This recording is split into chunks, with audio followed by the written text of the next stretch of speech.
Welcome back to the Crypto's Key Conversation. Here comes the update from Jerome Powell and the Fed. It says Fed hikes interest rates by 75 basis points for second consecutive time to fight inflation.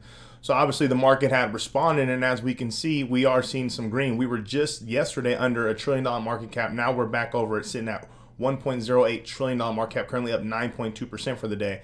Coming down here, Bitcoin is sitting at 22,768. Ethereum sitting at 1,603. Coming down here, XRP is back over 35 cents again. Let's see what our biggest gainer is. We have Lido DAO at 39%, Ethereum Classic 28%, Uniswap 23.5%, and so on. We got some double-digit gainers here, which is positive to see. But you know, based on the meeting that happened and the conversation that came out of Jerome Powell's mouth, this is the interest rate hike that we got as of recent. I think there's going to be 2 months before the next one, unless something else changes. Didn't really, I mean, I guess what I took from it is, you know, it's kind of more of like a casual kind of wait and see. We're going to raise it 75 basis point, kind of wait and see what happens, and then kind of make our make their decisions as the Fed as to, you know, what's going to happen next in regards of interest rate hikes. And obviously we have more major market data coming out tomorrow as well. But, you know, obviously we have some positives, so we got to take the little wins when we can. We're going to have an update here on the Bitcoin Fear Greed Index in about 3 hours, but we're currently sitting at a 28. Just yesterday we marked at 26, so we're currently at 2 points.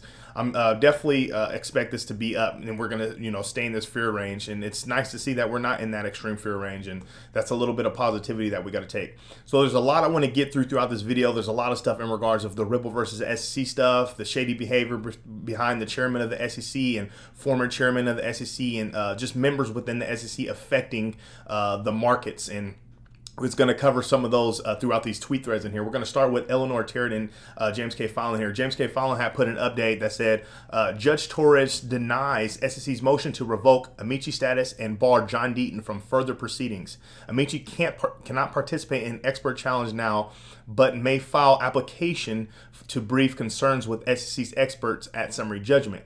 So Eleanor Terry says, looks like a win for XRP holders here. Johnny Deaton is allowed to stay on the case and retain Amici status. He'll also be allowed to raise concerns about the SEC's expert while filing his summary judgment brief. Coming down here, I love reading XRP Crypto Will's response. It says, SEC never expected to fight Ripple and the XRP army at the same time. They tried getting rid of John Deaton because they are scared. I mean, that's quite evident. Jeremy Hogan, who's also an XRP attorney within the community, that says, once again, an SEC gambit fails. Not only will Deaton likely be allowed to brief the expert witness issue, just not right now, and not be kicked out of the case as the SEC had hoped, but by attacking Deaton personally, the SEC opened the door to filing an SEC dirty laundry. So filing the SEC's dirty laundry. XRP Crypto says, Johnny Deaton is going to expose SEC's dirty laundry in the XRP lawsuit. I mean, that's super positive. That's huge. And, you know, I hope that, you know, with his exhibits and all the information that he wants to present, I really hope that he literally just sits them down in this corner that they back themselves into. It's crazy.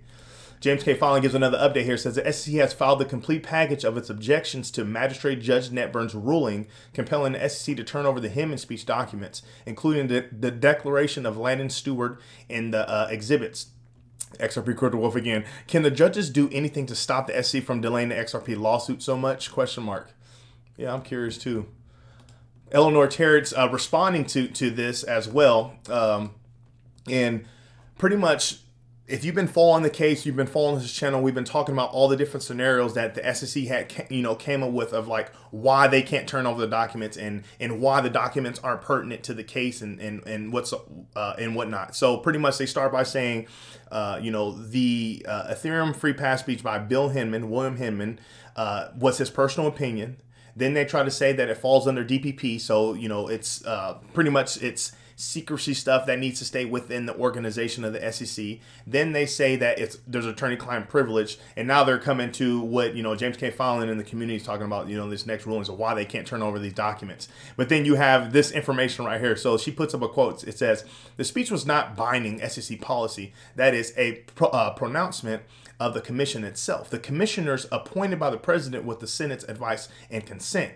The head of the commission. So this is when Jay Clayton was the head of the SEC. So listening to this is kind of low, so you got to really turn up your volume. Bill Hinman recently outlined the approach we take to evaluate whether a digital asset is a security, and I encourage you to take a look at Bill's speech, which is available on our website. So yeah, out of all that, I mean, he's literally recommending, or he encourages you to go to the website and listen to Bill Hammond's speech in regards of securities laws and security status within the crypto space. But you know, it's not pertinent to the SEC. And oh, that was Bill Hammond's personal opinion, or oh, it falls under DPP. They have all these different excuses that they've been throwing out, and that's kind of what if we come down here. That's what XRP Crypto Wolf was talking about in regards of like this. Obviously, it's clearly their delay tactic. You know, is there anything the judges can do to kind of like, you know, nip this in the butt and kind of stop them, prevent them from kicking the can further down the road?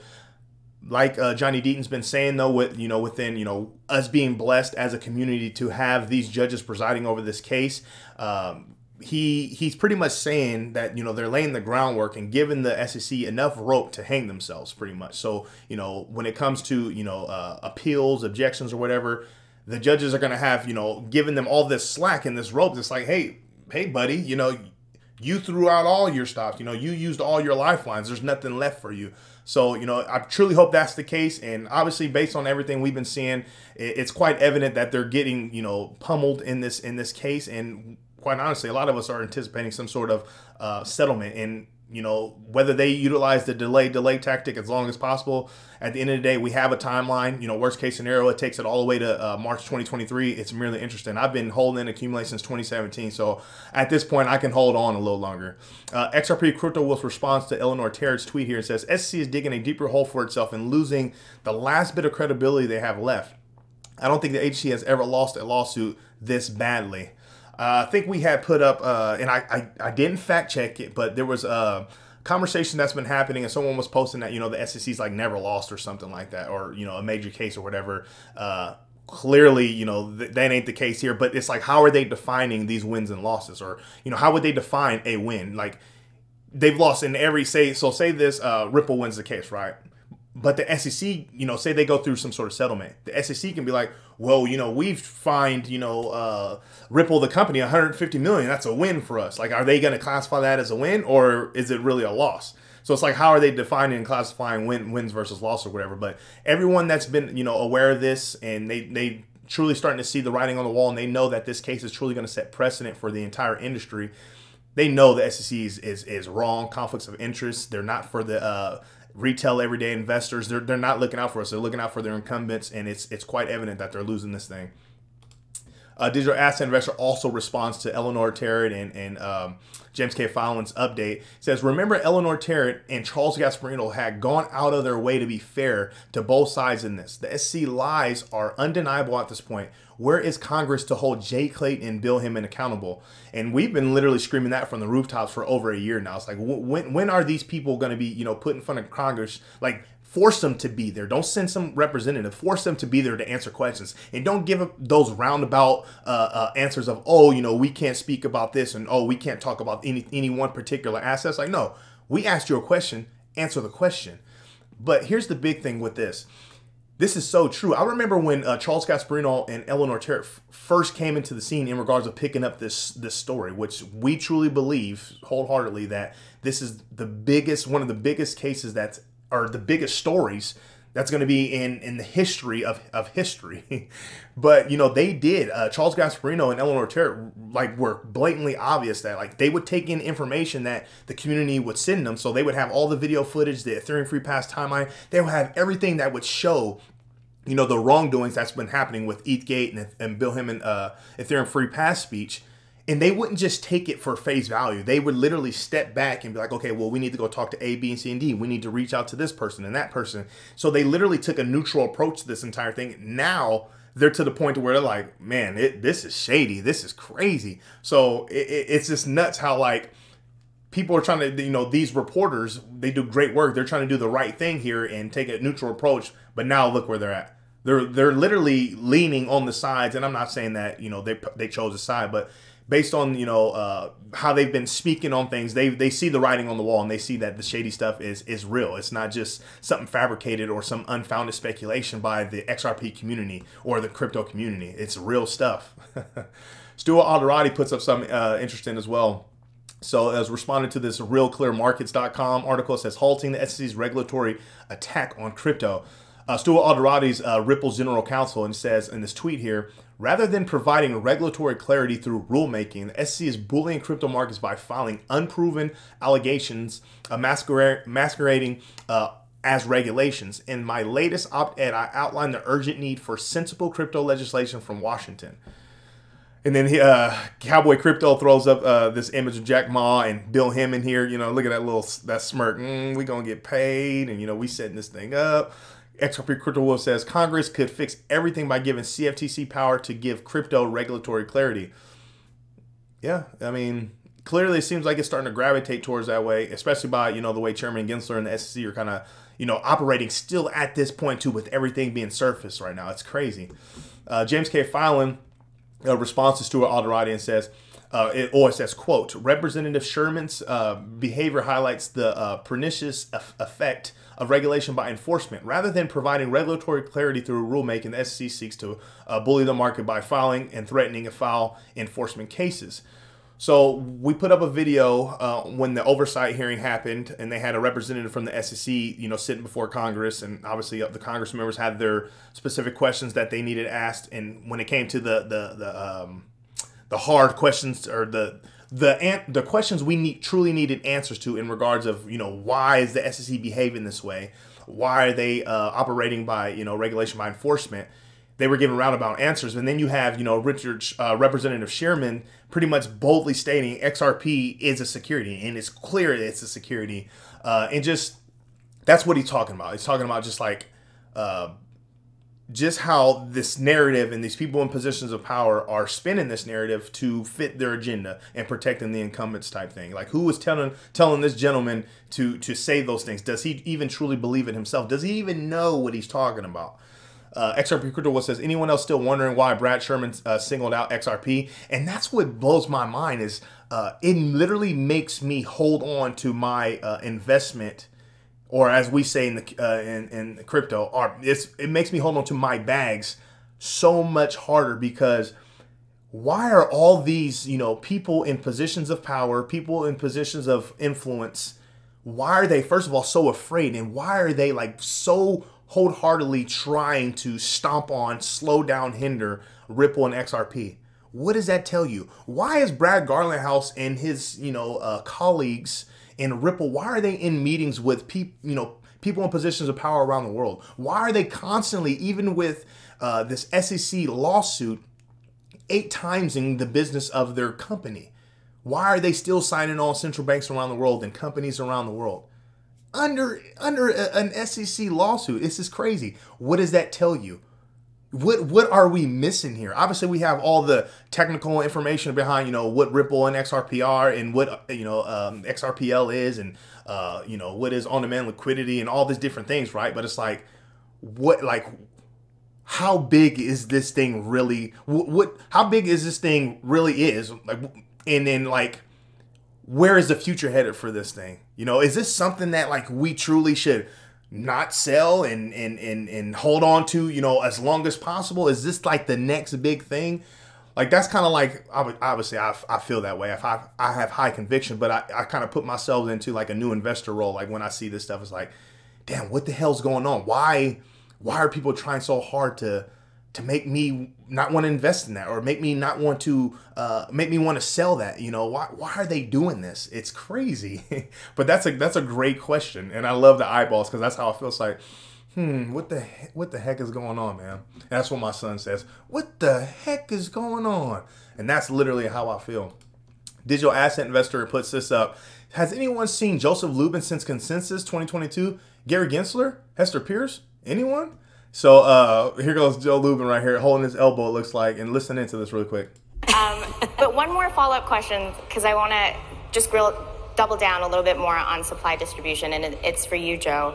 Are you concerned at all that early investors in ETH during the ICO still hold and control a lot of the supply of Ethereum? Zero concern about that. Given that you've explained... From what I know, I have zero concern that there's any sort of concentration amongst original owners. I do think that there's even a though chance, it's possible, people I do could think have there's a spun chance out. that there's a concentration amongst people who accumulated after. I've done nothing but disseminate the tokens I haven't acquired any tokens since Genesis, but I know I've also lots of people are encouraged focused on doing that. Early ICO. Yeah, he's full of crap. I mean, look at this. We've been talking about in the community him grabbing his arm or his elbow. Is he lying? I'll let you kind of make that decision. But I believe that's been a mass acquiring. After it's like, all right, we'll let you say that, especially after all the stuff that's been going on over the the last, what was that? However long Ethereum's been out, all those years. Is crazy. So the reason why I'm bringing that up is because it's almost like these people that were part of this whole ETHgate scandal, trying to create monopoly within the space, Bill Hemmon's Ethereum Free Pass stuff, the timeline we talk about.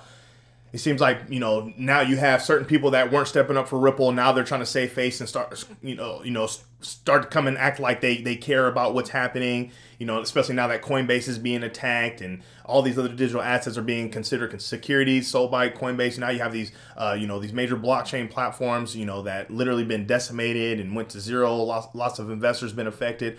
Like you have these players that's been a part of this scandal in general, like, not non-existent. They're not, going around gloating as much as possible. Now you have even stuff like this. I'm bringing this up because we talked about Chairman Gensler pretty much being outed for his this so-called LLC that he has with his fortune that's not registered. And then, this is what he says. He tells these companies, these blockchain companies, come in, talk to us, and get registered. Look, it says SEC Chairman Gensler is often telling people to get registered. Let's listen to this real quick.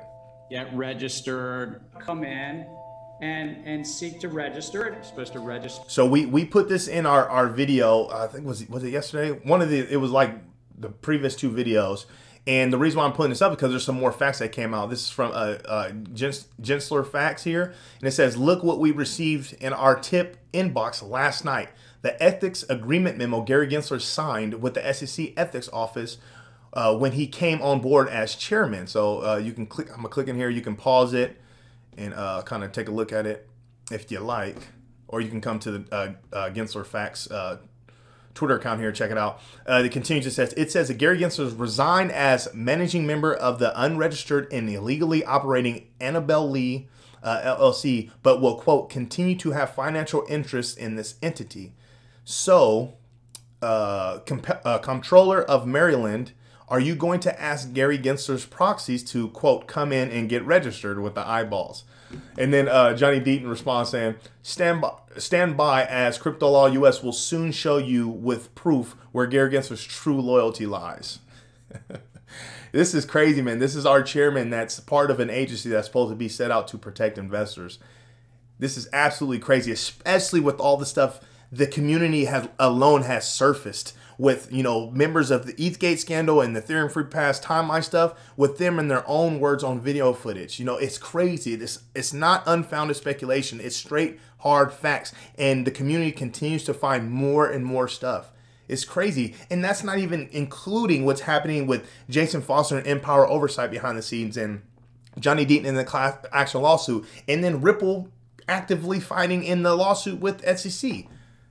There's too many factors that are literally going against the SEC, and all they're doing is literally trying to redact, suppress, delay, and literally protect their incumbents. Like that's literally, that's what it is. That's what it's being presented, and it's sickening. It's crazy.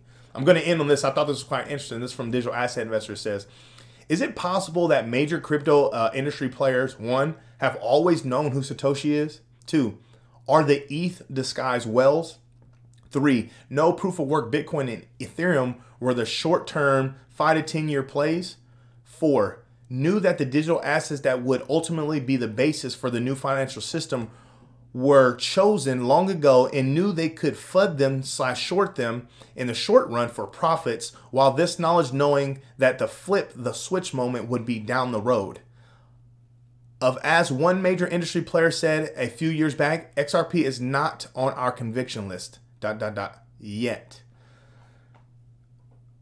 So whenever the digital asset investor talks, like I listen, man. I highly value, like, you know, what he says. You know, just like I said, like I said in previous videos, you know, from his life experience, from where he stands as a husband and father now, from his experience and time within the space. I think he's been in since like 2013 or 15 or something like that. He's been in here for a while, but it's crazy because it's like things that he's been, you know, kind of weeding out, picking out of, you know, certain video clips and just his time and experience in markets and being, especially being in this space and being a Ripple and XRP investor, it makes sense. Like, it's like, dang, like, man, maybe you're right. Like, dang, it's crazy how things are starting to line up. And like, that's literally, like, I would say, what, the past 2 years, like, I've literally morphed my thinking in regards of my investments. I made a lot of dumb mistakes, and I still make mistakes to this day in regards of certain investments. But when it comes to, you know, my long-term holds, my high conviction plays like XRP, for instance, it's like I lean towards, okay, this thought process. You know, right now it doesn't look too great, right? But what groundwork is being laid? What's really happening? Why is there so much FUD? Why is this massive FUD campaign going against this one company, Ripple, and the digital asset XRP? Why? And then you start piecing together everything else. You're like, dang, it makes sense. What am I sitting on? What am I holding right now? It is crazy. It excites me, and I'm so excited to see what the future holds for my portfolio in particular, and all your portfolios out there as well. But that's the update. I know that was a lot, 21 minutes. The videos have been longer, but a lot of stuff that's been coming out lately. Make sure you come to the Crypto's Key Conversation YouTube channel. Subscribe to us. Follow us on Twitter at Crypto'sKey1. Really appreciate the support. Really excited to continue to bring you content. With all that being said, stay strong out there. Be safe.